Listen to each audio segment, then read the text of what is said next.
As Iowa Republicans are just minutes away from caucusing, the latest ABC News poll is horrific news for Joe Biden. His overall approval rating is a staggeringly low 33%, and on the economy, it's even worse, 31%. Now, if Biden had an action figure, it would be called, "Gee, I don't want Joe." And if his recent campaign appearances were intended to reassure voters, they were epic failures. If you look at the consumer confidence measures, they're way up. Look at across the board. Everybody's doing better, and they believe it. They know it. And they're just beginning to sink in. Really? And now, more than 2 years later, despite everything the media has done to try to prop him up, it's not just Joe Biden's physical decline that's evident. There's chaos breaking out all over. The invasion at the southern border has already fundamentally changed America. And of course, that's what Biden's people wanted. Inflation, that's dipped slightly, but Americans' buying power has taken a major hit. Groceries that cost you $100 in December of 2019 cost you $125 by the end of 2023. Thanks to Axios for that.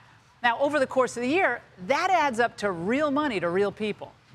And none of that can be messaged away by Karine Jean-Pierre, by the way, but nice try. Meanwhile, our effort to help protect Ukraine's borders, that hasn't panned out. Oops. Well, what's $100 billion among friends? And for a few hours on Saturday night, we wondered whether the White House grounds, their borders, were even safe. A pro-Palestinian mob was trying to scale, they were rattling, trying to climb over the security fence, screaming, "F Biden." It turns out Hamas has some friends on the left, and since they're leftists, they're not going to be put in solitary confinement, and they're not going to be charged even with simple trespassing. But I know what you're thinking. At least the Democrats have a great bench. Biden's going to step aside, Laura, and he's going to get someone else to step in. Like who? Gavin Newsom? Oh, that's hilarious. Trump would love, or DeSantis, or anyone would love to run against that track record in California. Why are so many successful people leaving your state, Gab?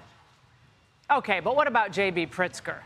A big man for a big job. We just saw him at Starbucks down the street about an hour ago. Americans are going to vote for the billionaire who proudly declared Illinois a sanctuary state and then begged Texas to stop sending migrants?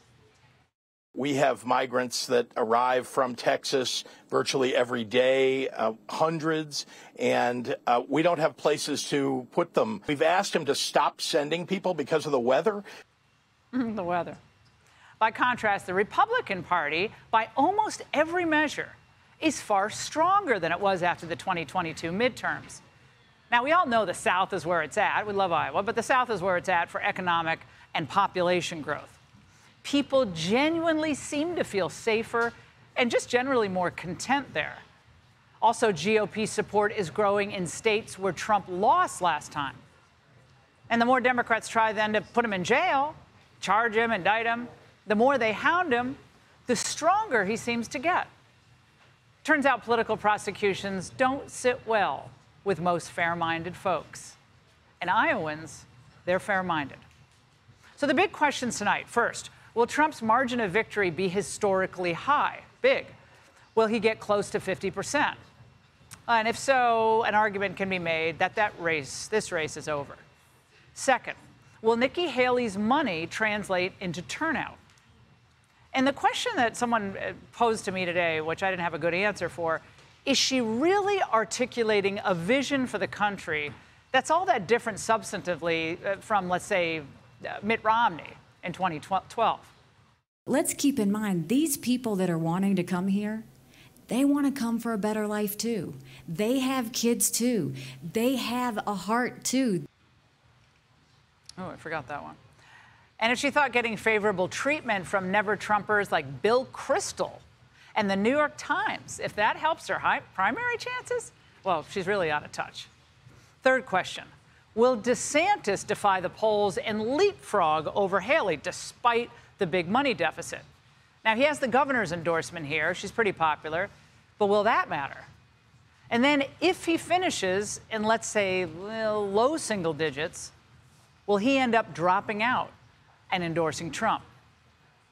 Now, for his part, Trump just snagged endorsements from Marco Rubio and Doug Burgum. Not bad. They see the writing on the wall, I think. And unless something wacky happens here in cold, cold Iowa, the writing on the wall seems to be Trump. Hey, Sean Hannity here. Hey, click here to subscribe to Fox News YouTube page and catch our hottest interviews and most compelling analysis. You will not get it anywhere else.